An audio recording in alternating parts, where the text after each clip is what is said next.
नमस्कार। एक बार फिर से आप सभी का बहुत बहुत स्वागत है परीक्षा वर्ल्ड के इस यूट्यूब चैनल में।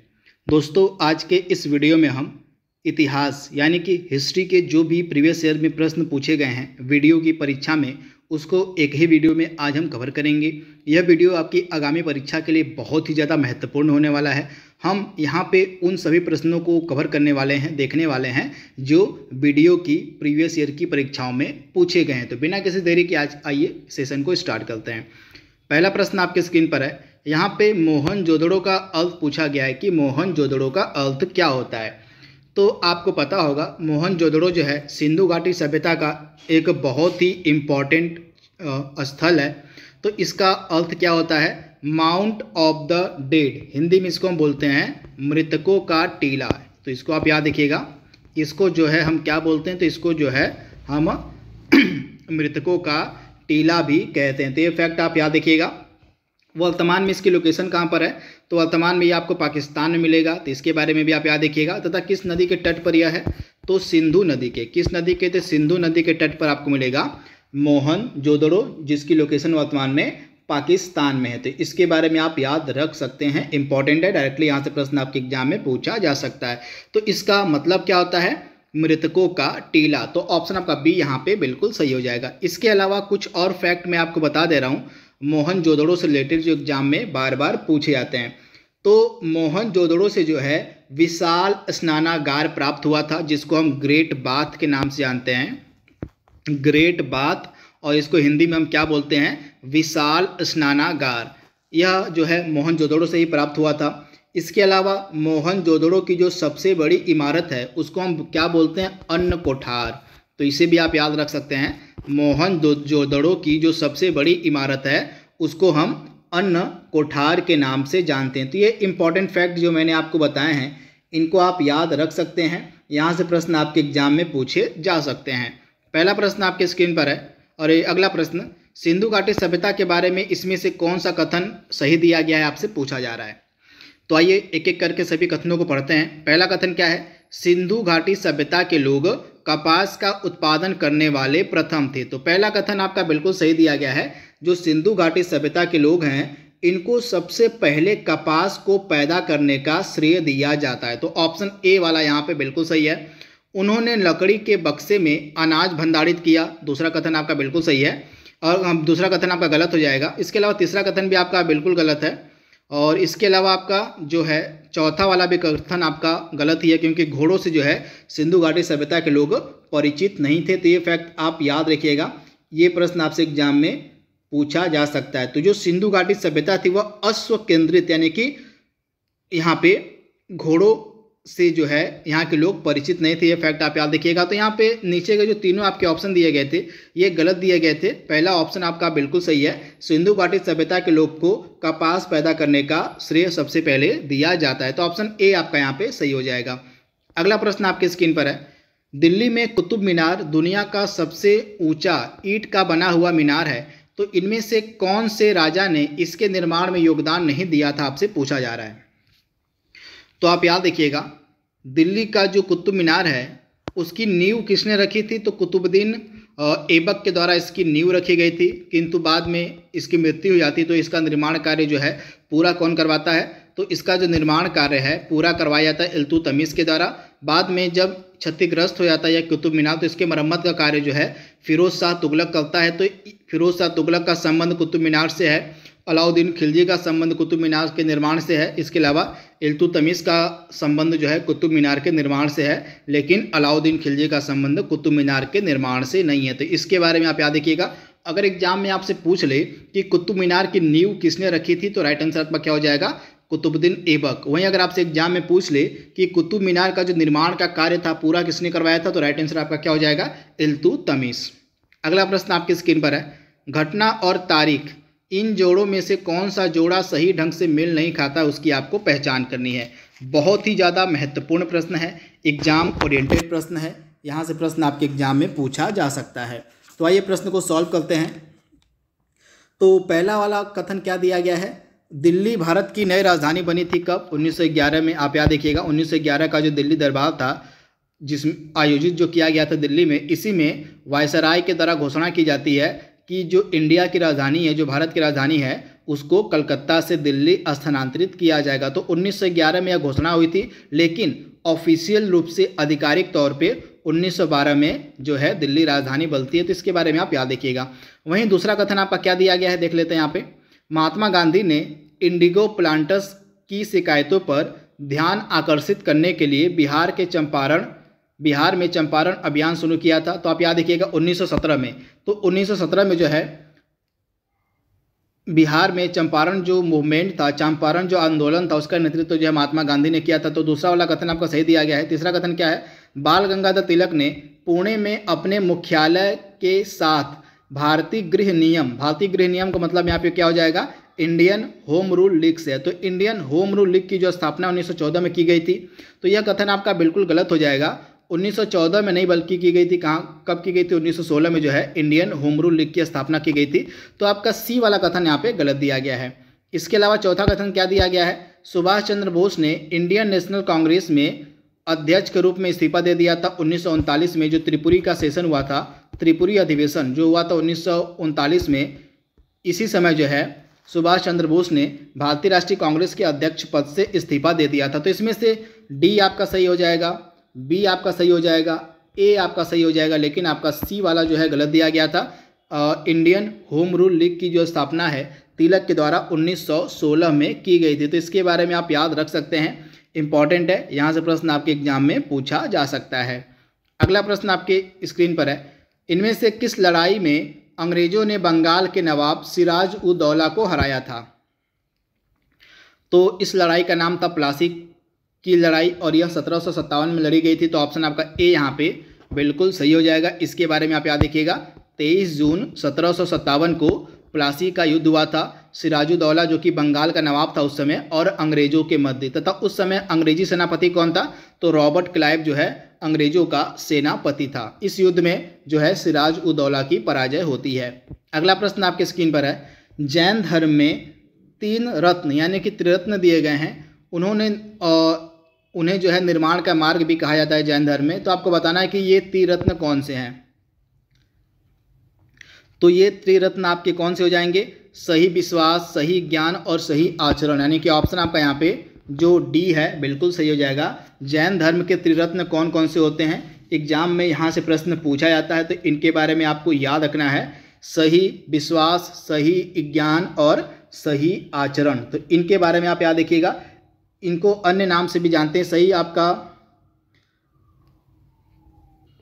ऑप्शन डी आपका यहाँ पे बिल्कुल सही हो जाएगा। तो इसके बारे में आप याद रखिएगा। इसके अलावा जैन धर्म में 5 व्रत की भी बात की गई है। जैन धर्म में जो है 5 व्रत की भी बात की गई है। तो ये 5 व्रत आपके कौन कौन से हैं, अहिंसा, अमृषा, अचौर्य, अपरिग्रह तथा 5वां है आपका ब्रह्मचर्य। तो इसमें से जो 5वां वाला व्रत है जिसको हम ब्रह्मचर्य के नाम से जानते हैं, इस ब्रह्मचर्य को किसने ऐड किया था, किसने जोड़ा था, तो 5वां व्रत जो है महावीर के द्वारा जोड़ा गया था। बाकी के शुरुआत के जो 4 व्रत थे उनको पार्श्वनाथ ने जोड़ा था, यानी कि पार्श्वनाथ के समय से चले आ रहे थे। लेकिन जो 5वां वाला व्रत था जैन धर्म का जिसको हम बोलते हैं ब्रह्मचर्य, उसको महावीर ने जोड़ा था। तो ये फैक्ट आप याद रख सकते हैं। अगला प्रश्न आपके स्क्रीन पर है, चंद्रगुप्त मौर्य के इस प्रसिद्ध राजनीतिक सलाहकार को निम्नलिखित सभी नामों से जाना जाता है सिवाय। तो चंद्रगुप्त मौर्य का जो फेमस पॉलिटिकल एडवाइजर था, राजनीतिक सलाहकार था, उसको हम चाणक्य के नाम से भी जानते हैं, उसको हम विष्णुगुप्त के नाम से भी जानते हैं, उसको हम कौटिल्य के नाम से जानते हैं, लेकिन समुद्रगुप्त के नाम से उसको हम नहीं जानते हैं। तो ये तीनों नाम जो है एक ही व्यक्ति के हैं। तो आप इसे याद रखिएगा, इंपॉर्टेंट है। तो ऑप्शन डी आपका यहाँ पे बिल्कुल सही हो जाएगा, उसको हम समुद्रगुप्त के नाम से नहीं जानते हैं। इसके बाद अगला प्रश्न आपके स्क्रीन पर है, पाली में बौद्ध ग्रंथों को आमतौर पर त्रिपिटक यानी कि 3 फोल्ड बास्केट कहा जाता है। तो इनमें से कौन सा त्रिपिटकों में शामिल नहीं है, आपसे पूछा जा रहा है। इनमें से कौन सा त्रिपिटकों में शामिल नहीं है आपको बताना है।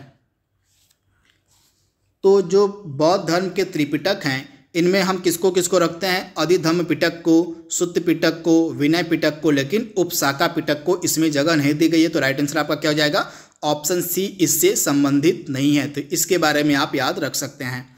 अगला प्रश्न आपके स्क्रीन पर है, 10वें या आखिरी सिख गुरु कौन थे। यहाँ पे 10वें या आखिरी सिख गुरु की बात हो रही है कि 10वें या आखिरी सिख गुरु कौन थे।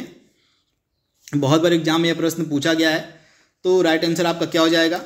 राइट आंसर आपका हो जाएगा गुरु गोविंद सिंह। तो इनके बारे में आप याद रखिएगा, जो गुरु गोविंद सिंह थे ये आखिरी सिख गुरु थे। तो ऑप्शन आपका डी यहाँ पे बिल्कुल सही हो जाएगा।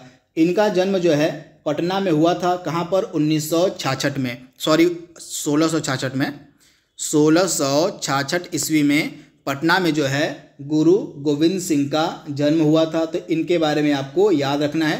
तथा गुरु गोविंद सिंह के द्वारा ही 1699 ईस्वी में खालसा पंथ की स्थापना भी की गई थी। तो ये फैक्ट आप याद रख सकते हैं कि जो गुरु गोविंद सिंह थे, जो सिखों के आखिरी गुरु थे, इनके द्वारा खालसा पंथ की जो स्थापना थी 1699 में की गई थी। इसके बाद अगला प्रश्न है, पुष्यमित्र शुंग के द्वारा किस वंश की स्थापना की गई थी? बहुत ही ज़्यादा महत्वपूर्ण प्रश्न है, एग्जाम ओरिएंटेड प्रश्न है। तो जो पुष्यमित्र शुंग था, इसके द्वारा किस वंश की स्थापना करी गई थी? तो इसने जो है शुंग वंश की स्थापना की थी। तो ये फैक्ट आप याद रखिएगा, जो शुंग वंश था इसकी जो स्थापना है किसने करी थी? तो पुष्यमित्र शुंग ने करी थी। तो इसके बारे में आप याद रखिएगा। राइट आंसर आपका क्या हो जाएगा? ऑप्शन जो आपका यहाँ पे जो डी वाला है बिल्कुल सही हो जाएगा। तो ये प्रश्न आपको याद रखना है। तथा किसकी हत्या कर कर इसने शुंग वंश की स्थापना की थी? तो मौर्य शासक, जो अंतिम मौर्य शासक था बृहदस्त। बृहदस्त, तो यह बृहदस्त कौन था? अंतिम मौर्य शासक था। तो इसी अंतिम मौर्य शासक की हत्या करके पुष्यमित्र शुंग ने शुंग वंश की स्थापना करी थी। इसके बाद अगला प्रश्न आपकी स्क्रीन पर है, हर्षवर्धन ने 5 इंडीज को अपने नियंत्रण में लिया था। तो इनमें से 5 इंडीज कौन थे आपसे पूछा जा रहा है। हर्षवर्धन से एग्जाम में प्रश्न पूछे जाते हैं, तो इनके हर्षवर्धन के बारे में आपको पता होना चाहिए। तो राइट आंसर आपका क्या हो जाएगा? ये 5 इंडीज आपके कौन कौन से हैं? तो पंजाब, कन्नौज, बंगाल, बिहार और उड़ीसा। आप याद रखिएगा, पंजाब हो गया, कन्नौज हो गया, बंगाल हो गया, बिहार हो गया और उड़ीसा हो गया। तो ऑप्शन आपका यहाँ पे जो बी वाला है बिल्कुल सही हो जाएगा। इसके बारे में आपको याद रखना है, यहाँ से प्रश्न आपके एग्जाम में पूछा जा सकता है। तथा हर्षवर्धन का संबंध किस वंश से था? यह किस वंश का शासक था? तो पुष्यभूति वंश का। किस वंश का? तो पुष्यभूति वंश का जो है हर्षवर्धन शासक था। तो ये प्रश्न आपसे एग्जाम में पूछा जा सकता है। इसके अलावा हर्षवर्धन के शासनकाल में कौन भारत आया हुआ था? तो हर्षवर्धन के शासनकाल में जो चीनी यात्री था वेनसोंग, वह भारत आया हुआ था। तो ये फैक्ट भी आप याद रखिएगा। इसके अलावा जो हर्षवर्धन था एक महान लेखक भी था। इसके कुछ इम्पॉर्टेंट नाटक हैं जो बहुत बार एग्जाम में पूछे आते हैं, जैसे नागनंद हो गया, आप नोट डाउन कर लीजिएगा, नागनंद हो गया। इसके बाद रत्नावली हो गई, रत्नावली हो गई। इसके बाद रत्नावली के बाद एक और इम्पॉर्टेंट है प्रियदर्शिका। ये 3 इम्पॉर्टेंट नाटक हैं हर्षवर्धन के, जो बार बार एग्जाम में पूछे आते हैं। एक बार फिर से मैं आपको बता दे रहा हूँ, नागनंद हो गया, रत्नावली हो गया और प्रियदर्शिका। ये 3 इम्पॉर्टेंट नाटक को आपको याद रखना है। किसके नाटक हैं? तो हर्षवर्धन के हैं। अगला प्रश्न आपके स्क्रीन पर है, अकबर के नवरत्नों के बारे में इनमें से कौन सा कथन सही ढंग से मेल नहीं खाता है? आपको पता होगा कि अकबर के दरबार में 9 रत्न हुआ करते थे। तो इसमें से आपको बताना है कि अकबर के नवरत्नों के बारे में कौन सा कथन यहाँ पे गलत दिया गया है, सही सुमेलित नहीं है, उसको आइए देख लेते हैं। तो पहला कथन आपका क्या दिया गया है, आइए देखते हैं यहाँ पे। तो अबुल फजल के बारे में यहाँ पे बात कही गई है। अबुल फजल जो है अकबर के वजीर थे और अकबर के शासनकाल में अकबरनामा के लेखक थे। तो बिल्कुल सही है आपका पहला कथन। दूसरा कथन क्या है, राजा मान सिंह अकबर के वित्त मंत्री थे। यह आपका गलत हो जाएगा। राजा मान सिंह जो है अकबर के वित्त मंत्री नहीं थे। तो ये फैक्ट आपको याद रखना है। इसके अलावा आपका अगला कथन क्या दिया गया है, अब्दुल रहीम खान एक खाना के बारे में दिया गया है। वह एक कवि थे और अकबर के भरोसेमंद देखभाल करने वाले बेटे बैरम खां के पुत्र थे। तो यहाँ पे बात क्या कही गई है कि जो अब्दुल रहीम खान एक खाना थे, ये बैरम खां के बेटे थे। तो इनके बारे में आप याद रखिएगा। तो ऑप्शन आपका सी वाला भी बिल्कुल सही हो जाएगा। जो बैरम खां थे ये जो हैं अकबर के देखभाल करने वाले थे। तथा बैरम खां का पुत्र कौन था, तो अब्दुल रहीम खान एक खाना था। तो ये फैक्ट आप याद रखिएगा। तो तीसरा कथन भी आपका बिल्कुल सही है।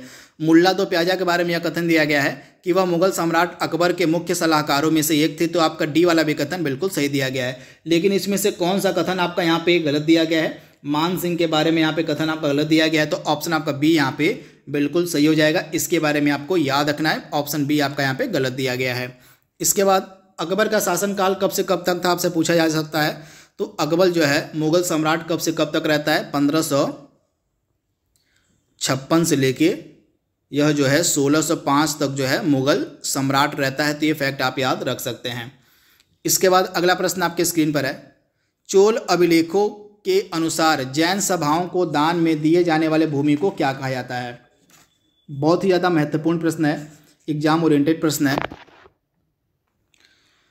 तो इस प्रश्न का राइट आंसर क्या हो जाएगा, पल्ली छांदम।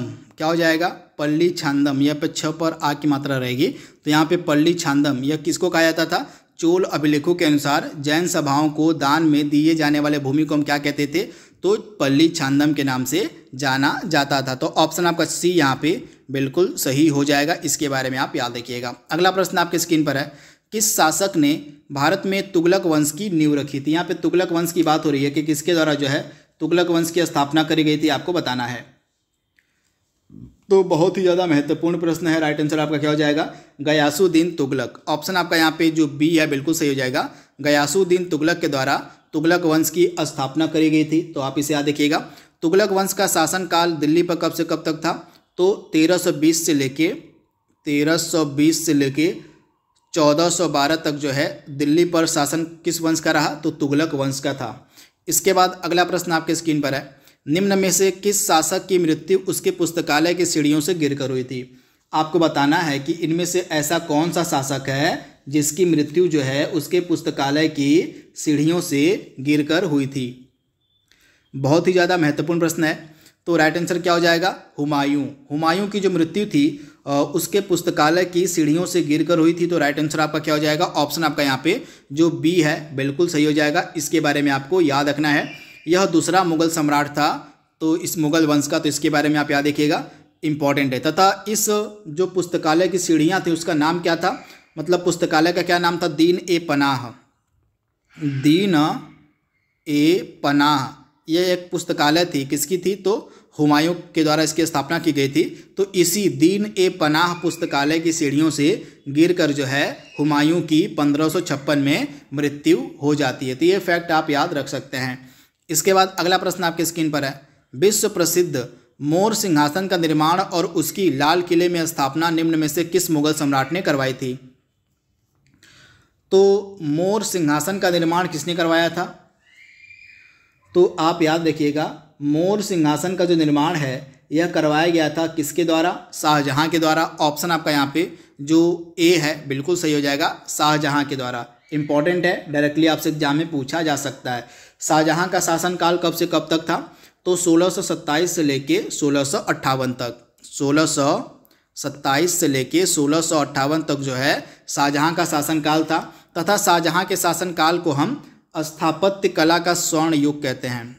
स्थापत्य कला का जो है स्वर्ण युग कहा जाता है इसके शासनकाल को। ऐसा अब इसको क्यों कहते हैं, क्योंकि इसने अपने शासनकाल में बहुत सारे इम्पॉर्टेंट इमारतों का निर्माण करवाया था। जैसे दिल्ली का लाल किला हो गया, आगरा की मोती मस्जिद हो गई, दिल्ली का जमा मस्जिद हो गया। इन सभी का जो निर्माण कार्य है इसी के शासनकाल में हुआ था। तो ये फैक्ट आपको याद रखना है।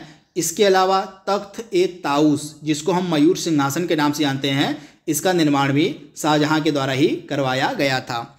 इसके बाद अगला प्रश्न आपके स्क्रीन पर है, बोध गया एक महत्वपूर्ण बौद्ध तीर्थ केंद्र क्यों है। तो यहाँ पे बोध गया के बारे में बात की जा रही है।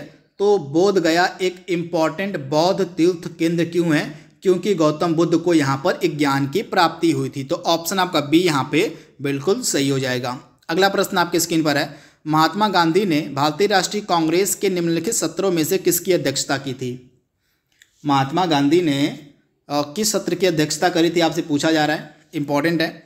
तो आप याद रखिएगा, महात्मा गांधी के द्वारा कांग्रेस के एकमात्र अधिवेशन की अध्यक्षता करी गई थी। वह कौन सा अधिवेशन था, तो 1924 का बेलगाम अधिवेशन, जो कि आपको मिलेगा कहाँ पर, तो बेलगाम की लोकेशन आपको मिलेगी कर्नाटक में। तो ये फैक्ट भी आप याद रखिएगा, बेलगाम आपको मिलेगा कर्नाटक में। और इसी बेलगाम में ही 1924 में कांग्रेस का अधिवेशन हुआ था, जिसकी अध्यक्षता करी गई थी महात्मा गांधी के द्वारा। तो ये फैक्ट आप याद रखिएगा। वहीं ऑप्शन आप डी देख पा रहे हैं, कानपुर अधिवेशन 1925, इसकी अध्यक्षता किसने करी थी? तो इसकी अध्यक्षता करी गई थी सरोजिनी नायडू के द्वारा, तथा प्रथम भारतीय महिला थी सरोजिनी नायडू, जिनके द्वारा कांग्रेस के सेशन की अध्यक्षता करी गई थी। तो ये फैक्ट आप याद रखिएगा, इंपॉर्टेंट है। अगला प्रश्न आपके स्क्रीन पर है, भारतीय राष्ट्रीय आंदोलन के दौरान 1932 में ग्रेट ब्रिटेन के किस प्रधानमंत्री ने सांप्रदायिक पुरस्कार की घोषणा की थी? सांप्रदायिक पुरस्कार की यहाँ पे बात हो रही है, जिसको हम इंग्लिश में कम्युनल अवार्ड के नाम से जानते हैं। तो इसकी जो घोषणा है किसके द्वारा करी गई थी? तो इसकी जो घोषणा है आप याद रखिएगा, रैमजे मैकडोनाल्ड के द्वारा की गई थी, जो कि उस समय ब्रिटेन का प्राइम मिनिस्टर था रैमजे मैकडोनाल्ड। इसी के द्वारा कम्युनल अवार्ड, इंग्लिश में इसको हम बोलते हैं कम्युनल अवार्ड, कम्युनल अवार्ड, और हिंदी में इसको हम क्या बोलते हैं? तो हिंदी में इसको हम बोलते हैं सांप्रदायिक पुरस्कार। तो इसकी घोषणा जो है ब्रिटेन के प्रधानमंत्री रैमजे मैकडोनाल्ड के द्वारा की गई थी 1932 में। तो ये डेट आपको याद रखना है, इंपॉर्टेंट है। उस समय वायसराय कौन था? Lord Wellington. कौन था वायसराय? लॉर्ड वेलिंगटन जो है उस समय वायसराय था। तो ये फैक्ट भी आप याद रख सकते हैं। इसके बाद अगला प्रश्न आपके स्क्रीन पर है, ज्ञान प्राप्ति के बाद गौतम को किस रूप में जाना जाता है? ज्ञान प्राप्ति के बाद गौतम को किस रूप में जाना जाता है? तो बुद्ध के नाम से। तो इसके बारे में आप याद रखिएगा, ज्ञान प्राप्ति के बाद गौतम को बुद्ध के नाम से जाना गया। तो ऑप्शन आपका यहाँ पे जो बी वाला है बिल्कुल सही हो जाएगा। इसके बाद अगला प्रश्न आपके स्क्रीन पर है, सम्राट अशोक का कौन सा शिलालेख कलिंग पर उनके विजय का उल्लेख करता है? इंपॉर्टेंट प्रश्न है। तो सम्राट अशोक का जो 13वां शिलालेख था यह कलिंग से रिलेटेड है, यानी कि ऑप्शन आपका डी यहाँ पे बिल्कुल सही हो जाएगा। मौर्य वंश का बहुत ही इंपॉर्टेंट ये शासक थे सम्राट अशोक, तथा इनका जो 13वां शिलालेख था यह कलिंग पर उनके विजय से रिलेटेड है। तो ऑप्शन आपका यहाँ पे डी जो है बिल्कुल सही हो जाएगा। अगला प्रश्न आपकी स्क्रीन पर है, हड़प्पा सभ्यता के एक हिस्से लोथल की खुदाई की खोज किसने की थी? यहाँ पे पूछा जा रहा है कि हड़प्पा सभ्यता का जो एक इम्पॉर्टेंट स्थल है लोथल, इसकी खुदाई का कार्य जो है किसके द्वारा किया गया था, आपसे पूछा जा रहा है। इंपॉर्टेंट प्रश्न है, एग्जाम ओरिएंटेड प्रश्न है। तो राइट आंसर आपका क्या हो जाएगा? लोथल की जो खोज है यह किसके द्वारा करी गई थी? तो राइट आंसर आपका क्या हो जाएगा? एस.आर. राव के द्वारा। ऑप्शन आपका यहाँ पे जो सी है बिल्कुल सही हो जाएगा, एस.आर. राव के द्वारा जो है लोथल की खोज करी गई थी। लोथल आपको कहाँ पे मिलेगा? वर्तमान में इसकी लोकेशन है गुजरात में। गुजरात में इसकी लोकेशन है, किस नदी के तट पर है? तो भोगवा नदी के तट पर आपको मिलेगा लोथल। तो इसके बारे में आप याद रखिएगा। लोथल के बारे में आपको क्या क्या याद रखना है? सबसे पहली चीज़ आपको याद रखनी है कि लोथल जो है उस समय का सिंधु घाटी सभ्यता के समय का एक इम्पॉर्टेंट डॉक यार्ड था। क्या था? डॉक यार्ड, जिसको हम हिंदी में बोलते हैं गोदीवाड़ा। तो इसके बारे में आप याद रखिएगा, उस समय का इम्पॉर्टेंट यह गोदीवाड़ा था। तो ये फैक्ट आप याद रखिएगा। इसके अलावा लोथल में मनका का कारखाना भी प्राप्त हुआ है, धान की भूसी के साक्ष्य भी मिले हैं। तो ये इंपॉर्टेंट चीज़ भी आपको याद रखनी है। मनका बनाने का जो कारखाना था इसके साक्ष्य भी लोथल से ही प्राप्त हुए हैं। तो जो इंपॉर्टेंट चीज़ें मैंने आपको बताई हैं लोथल के बारे में आपको याद रखना है। इसकी खोज की गई थी एस.आर. राव के द्वारा, ये चीज़ आपको याद रखनी है। वर्तमान में इसकी लोकेशन है गुजरात में। किस नदी के तट पर है? तो भोगवा नदी के तट पर है। सिंधु घाटी सभ्यता में यह फेमस क्यों था? क्योंकि उस समय सिंधु घाटी सभ्यता का यह एक इम्पॉर्टेंट डाकयार्ड हुआ करता था, गोदीवाड़ा हुआ करता था। अगला प्रश्न आपके स्क्रीन पर है, महाभारत में वर्णित कुरुक्षेत्र की लड़ाई कितने दिन तक लड़ी गई थी?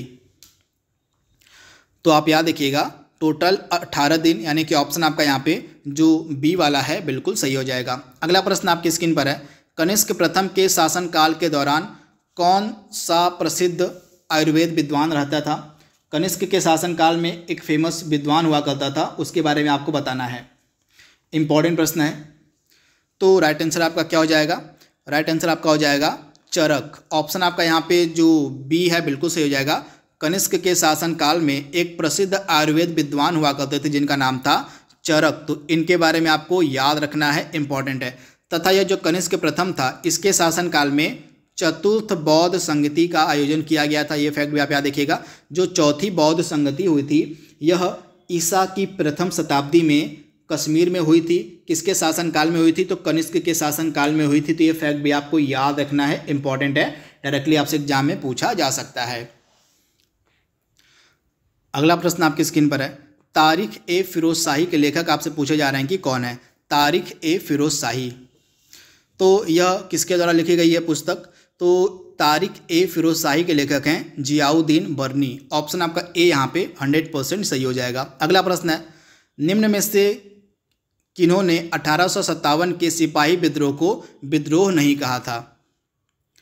तो इसमें से राइट आंसर आपका क्या हो जाएगा, कार्ल मार्क्स। इन्होंने जो है 1857 के सिपाही विद्रोह को विद्रोह नहीं कहा था। तो इसके बारे में आपको याद रखना है, इंपॉर्टेंट है। बल्कि कार्ल मार्क्स ने इसको क्या कहा था, तो कार्ल मार्क्स ने 1857 के विद्रोह को प्रथम स्वतंत्रता संग्राम के रूप में वर्णित किया था। तो ये फैक्ट आप याद रखिएगा। वहीं जॉन लॉरेंस हो गए, आरसी मजूमदार हो गए, सैयद अहमद खान हो गए, इन्होंने 1857 के विद्रोह को सिपाही विद्रोह कहा था, परंतु कार्ल मार्क्स हो गए, इसके अलावा वीर सावरकर हो गए, इन्होंने 1857 के विद्रोह को प्रथम स्वतंत्रता संग्राम के रूप में वर्णित किया था। तो राइट आंसर क्या हो जाएगा आपका, ऑप्शन बी। अगला प्रश्न आपकी स्क्रीन पर है, मुस्लिम लीग के लाहौर सत्र में पाकिस्तान की मांग कब की गई थी। तो आप याद रखिएगा, 24 मार्च 1940 को मुस्लिम लीग का लाहौर अधिवेशन होता है, जिसकी अध्यक्षता मोहम्मद अली जिन्ना के द्वारा की जाती है, और इसी लाहौर अधिवेशन में ही पाकिस्तान की मांग की जाती है। तो ऑप्शन आपका यहाँ पे सी जो है बिल्कुल सही हो जाएगा। अगला प्रश्न आपके स्क्रीन पर है, भारत में वंदे मातरम पत्रिका की स्थापना किसके द्वारा की गई थी। तो राइट आंसर आपका क्या हो जाएगा, अरविंदो घोष, यानी कि ऑप्शन आपका यहाँ पे जो सी है बिल्कुल सही हो जाएगा। भारत में वंदे मातरम पत्रिका की जो स्थापना है यह अरविंदो घोष के द्वारा की गई थी। तो ऑप्शन आपका सी यहाँ पे 100% सही हो जाएगा। अगला प्रश्न आपकी स्क्रीन पर है, 1857 के विद्रोह के प्रसिद्ध नेताओं में से एक तात्या टोपे को अंग्रेजों ने 1859 में कहाँ पर फांसी दी थी। तो आप याद रखिएगा, तात्या टोपे को जो है कहाँ पर फांसी दी गई थी, तो इम्पॉर्टेंट प्रश्न है। तो इनको फांसी दी गई थी 1859 में शिवपुरी में। ऑप्शन आपका यहाँ पे जो बी है बिल्कुल सही हो जाएगा, शिवपुरी में। तो इनके बारे में आपको याद रखना है। तथा तात्या टोपे का वास्तविक नाम क्या था, रामचंद्र पांडुरंग। इसके बारे में भी आपको याद रखना है, रामचंद्र पांडुरंग जो है इनका वास्तविक नाम था। तो ये प्रश्न भी आपसे एग्जाम में पूछा जा सकता है। अगला प्रश्न है, इनकलाब जिंदाबाद का नारा किसके द्वारा दिया गया था। तो ये प्रश्न का जवाब आप सभी लोग दीजिएगा हमें कि यह जो नारा है किसके द्वारा दिया गया था, और इस नारा को लिखा किसने था, इसको भी आपको बताना है। अगला प्रश्न आपकी स्क्रीन पर है, प्रथम विश्व युद्ध कब समाप्त हुआ था। आपको बताना है कि जो फर्स्ट वर्ल्ड वॉर था यह कब समाप्त हुआ था। तो आप याद रखिएगा, जो पहला विश्व युद्ध था यह 28 जुलाई 1914 को जो है प्रारंभ होता है, यानी कि स्टार्ट होता है, और समाप्त कब होता है, तो 11 नवंबर 1918 को। तो इसके बारे में आपको याद रखना है, 28 जुलाई 1914 से लेके आपका 11 नवंबर 1918 तक चला था आपका प्रथम विश्व युद्ध। तो राइट आंसर आपका क्या हो जाएगा, ऑप्शन आपका बी यहाँ पे बिल्कुल सही हो जाएगा, 11 नवंबर 1918। अगला प्रश्न है, जनगण मन सर्वप्रथम बार कब गाया गया था। इंपॉर्टेंट प्रश्न है, एग्जाम ओरिएंटेड प्रश्न है, आपसे एग्जाम में यहाँ से प्रश्न पूछा जा सकता है। तो राइट आंसर आपका क्या हो जाएगा, पहली बार जनगण मन को कब गाया गया था। तो आप याद रखिएगा 27 दिसंबर 1911 को, यहाँ से प्रश्न आपसे एग्जाम में पूछा जाएगा। तो 27 दिसंबर 1911 को पहली बार जनगण मन गाया गया था। तो ये फैक्ट आप याद रखिएगा। राइट आंसर आपका क्या हो जाएगा, ऑप्शन जो आपका ए है बिल्कुल सही हो जाएगा, ऑप्शन ए। इसके बारे में आप याद रखिएगा, जनगण मन को लिखा किसने है, तो इसको लिखा गया है रविंद्रनाथ टैगोर के द्वारा, इंपॉर्टेंट है। तथा 24 जनवरी 1950 को संविधान सभा के द्वारा जनगण मन को अपनाया गया था। तो ये फैक्ट भी आप याद रख सकते हैं कि संविधान सभा ने जनगण मन को पहली बार कब अपनाया था, तो 24 जनवरी 1950 को संविधान सभा के द्वारा जनगण मन को अपना लिया गया था। तो ये फैक्ट आप याद रख सकते हैं, इंपॉर्टेंट है। इसके बाद अगला प्रश्न आपके स्क्रीन पर है, पानीपत का द्वितीय युद्ध यहाँ पे पूछा जा रहा है कि जो पानीपत का दूसरा युद्ध था यह कब हुआ था, इंपॉर्टेंट है। तो आइए सबसे पहले बात कर लेते हैं पानीपत के प्रथम युद्ध के बारे में कि पानीपत का जो पहला युद्ध था यह कब हुआ था। तो आपको पता होगा पानीपत का जो प्रथम युद्ध था अप्रैल 1526 में हुआ था। किसके मध्य, बाबर और इब्राहिम लोदी के मध्य हुआ था। तो फर्स्ट युद्ध जो हुआ था अप्रैल 1526 में हुआ था बाबर और इब्राहिम लोदी के मध्य, जिसको जीतता है बाबर, और इसी युद्ध के बाद बाबर ने भारत में मुगल साम्राज्य की स्थापना करी थी। तो प्रथम विश्व युद्ध को जीतने के बाद बाबर के द्वारा मुगल साम्राज्य की स्थापना की गई थी। तो प्रश्न में क्या पूछा गया है कि द्वितीय युद्ध किसके बीच लड़ा गया था? तो पानीपत का जो दूसरा युद्ध था, आप याद रखिएगा, पानीपत का जो दूसरा युद्ध था यह नवंबर 1556 में लड़ा गया था अकबर और हेमू के मध्य। तो इसके बारे में आप याद रखिएगा। राइट आंसर आपका क्या हो जाएगा? अकबर और हेमू के मध्य जो है यह पानीपत का दूसरा इंपॉर्टेंट युद्ध लड़ा गया था। इंपॉर्टेंट है, यहाँ से प्रश्न आपके एग्जाम में देखने को मिल सकता है। इसके बाद अगला प्रश्न आपके स्क्रीन पर है, चक्रवर्ती राजगोपालाचारी से पूर्व जो है भारत के गवर्नर कौन थे? चक्रवर्ती राजगोपालाचारी से पूर्व भारत के गवर्नर आपसे पूछे गए हैं। तो लॉर्ड माउंटबेटन आपका राइट आंसर हो जाएगा। ऑप्शन आपका ए यहाँ पे बिल्कुल सही है। अगला प्रश्न आपकी स्क्रीन पर है, किस आंदोलन में महात्मा गांधी ने करो या मरो का नारा दिया था? तो आप सभी को पता होगा, करो या मरो का जो नारा था महात्मा गांधी ने भारत छोड़ो आंदोलन के दौरान दिया था, यानी कि ऑप्शन आपका बी यहाँ पे 100% सही हो जाएगा। 1942 में जो है आपका भारत छोड़ो आंदोलन स्टार्ट हुआ था। इसके बाद अगला प्रश्न है, आर्य समाज की स्थापना किसके द्वारा करी गई थी? यहाँ पे आर्य समाज के बारे में पूछा गया कि जो आर्य समाज था इसकी स्थापना जो है किसके द्वारा करी गई थी। बहुत ही ज़्यादा महत्वपूर्ण प्रश्न है। तो राइट आंसर आपका क्या हो जाएगा? स्वामी दयानंद सरस्वती के द्वारा जो है आर्य समाज की स्थापना 1875 में की गई थी। कब की गई थी? तो 1875 में की गई थी। कब कहाँ पर की गई थी? तो बम्बई में। बम्बई में जो है आर्य समाज की स्थापना की गई थी स्वामी दयानंद सरस्वती के द्वारा। इंपॉर्टेंट है। तथा स्वामी दयानंद सरस्वती के द्वारा जो है कौन सा इंपॉर्टेंट नारा दिया गया था? वेदों की ओर लौटो का जो नारा था यह दिया गया था स्वामी दयानंद सरस्वती के द्वारा। इसके बाद अगला इंपॉर्टेंट प्रश्न आपके स्क्रीन पर है, निम्नलिखित में से कौन सा यहाँ पे सुमेलित नहीं, आपको बताना है कि इसमें से कौन सा सुमेलित नहीं है। आपके पास 4 ऑप्शन दिए गए हैं, इसमें से आपको सही उत्तर का चयन करना है। तो आइए देख लेते हैं। बाबरनामा के बारे में यहाँ पे पूछा गया कि बाबरनामा जो है किसके द्वारा लिखी गई है।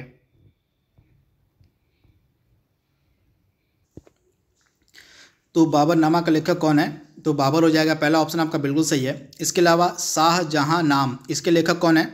तो आप याद रखिएगा, शाहजहां नामा का लेखक कौन था? मोहम्मद ताहिर। तो ऑप्शन आपका बी वाला भी बिल्कुल सही दिया गया है। इसके अलावा हुमायूं नामा का लेखक कौन है? तो हुमायूं यहाँ पे जो है आपका गलत आंसर हो जाएगा। हुमायूं नामा को किसने लिखा है? तो यहाँ पे हुमायूं नामा के द्वारा का जो लेखक हो जाएगा वह गुलबदन बेगम हो जाएंगी। गुलबदन बेगम के द्वारा जो है हुमायूं नामा लिखा गया था। इसके अलावा तुजुक ए जहांगीरी की रचना किसके द्वारा की गई थी? तो जहांगीर के द्वारा की गई थी। तो ऑप्शन आपका ए वाला यहाँ पे सही हो जाएगा। ए सही दिया गया है, बी सही दिया गया है और डी सही दिया गया, लेकिन आपका हुमायूं नामा वाला जो है ऑप्शन आपका गलत दिया गया था। सही राइटर कौन हो जाएगा? हुमायूं नामा के लेखक कौन है? तो गुलबदन बेगम के द्वारा इसको लिखा गया था। इसके बाद अगला है, स्वतंत्र भारत के प्रथम भारतीय व अंतिम गवर्नर जनरल कौन से? तो राइट आंसर क्या हो जाएगा आपका? सी राजगोपालाचारी, यानी कि ऑप्शन आपका ए वाला यहाँ पे जो है सही दिया गया है। इसके बाद अगला प्रश्न आपके स्क्रीन पर है। तो यह आज के सेशन का लास्ट प्रश्न था। जो भी इम्पॉर्टेंट आपके प्रीवियस ईयर वीडियो की परीक्षा में हिस्ट्री यानी कि इतिहास के प्रश्न पूछे गए थे उनको हमने यहाँ पे कवर कर लिया है। आई होप यह वीडियो आपके एग्जाम के लिए फ़ायदेमंद होगा। तो आज के लिए बस इतना ही। Thank you, thanks for watching.